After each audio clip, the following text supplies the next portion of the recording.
Good morning, Year 6. It is Thursday, it is the 22nd of October, and this is our fourth and final reading comprehension of the week. I want you to start your reading comprehension lesson, how you start all your reading comprehensions, with our picture, retrieve, infer, and predict task. So have a little look at the picture I provided you with today. Can you first of all retrieve some information from the text? Can you just tell me something you can see in the picture? I can see blank. After that, can you make an inference? So can you take different things that you can see in the text and can you create a conclusion? For example, I can see this and therefore I think this. Or I think this because in the picture I can see this. Just like we would do with a reading comprehension question. And finally, can you make a prediction? If this was a story, what do you predict will happen next? Remember to use the phrase, I predict that, and then continue. And remember, the best predictions are based in something that you can see in the text. Basing it off evidence or a retrieve gives you a stronger prediction. Can you pause the video here? Do your retrieve, your infer, and your predict, and then continue with the video. Remember, when you submit your work, I'll expect to see the retrieve, the infer, and the predict task completed. So today we're looking at a science special news article presented by First News. Let me give you just a bit of a preview about what First News is. So First News create fresh and innovative news content that speaks directly to young people in a voice they can recognise and trust. Whether it's in print in our weekly newspaper, in our daily video news bulletins with Sky, or in our brand new online films. They tackle topical and sometimes tricky issues, answering questions in an honest but understandable way for their young audience.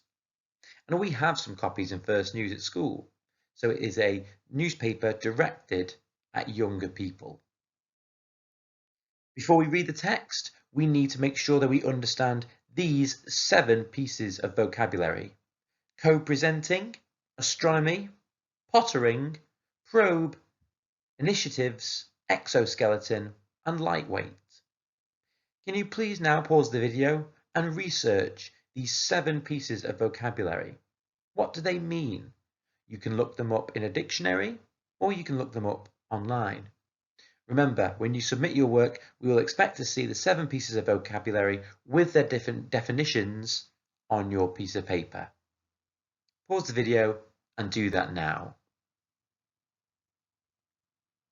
Now that you've researched these 7 pieces of vocabulary, it's time to read the text. So again, pause the video, go into Teams, get the extract for today, and have a little read through. Make sure you know where all the pieces of information are, and once you've given it a good read through, come back to the video. So these are your guided questions for today. Make sure you've read the text before you continue with these. Now the first one says, what 2 things does Dr. Maggie pinpoint as the inspiration for her to write her book? Well, down the left-hand side in the first few paragraphs, the question is actually asked to her, why did you write this book? And she gives us 2 separate reasons. The first one is she talks about The Clangers, which is the TV show that made her want to go into space as a young child. And later on, she also talks about how she talks to children. She goes into schools and visits them and talks to them about space. And that is also something that inspired her to write the book. So for this, what 2 things does Dr. Maggie pinpoint as the inspiration for her to write her book? I would say The Clangers TV show and speaking to young children in school. And that would get me both marks. Next, we have this table, and it's a 3-marker. I'm not going to do all of them with you because actually this is a really valuable task for you to do by yourself, but I'm going to show you how I would do the first one. It says Venus is named after the goddess of love. Is that true or is that false? And if you've ticked false, give evidence to support. So I'm going to skim and scan through my text to search for the keyword of Venus. And I can find it towards the bottom, and I start reading the paragraph about Venus. And actually it says Venus is named after the goddess of beauty. So that statement is false. So I would tick false, and then in the evidence I would write the quote from the text. Venus is named after the goddess of beauty. And that's very similar to the kind of questions you might get in your SATs reading assessment, where it's very similar to the truth, but there's just one little alteration. The other four statements, can you find whether in this text they are true or they are false? If they're true, then you don't need to do anything else, you just put true.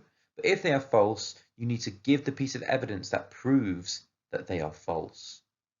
Complete this question and then move on to your independent questions. Don't forget to submit your work once you've completed it.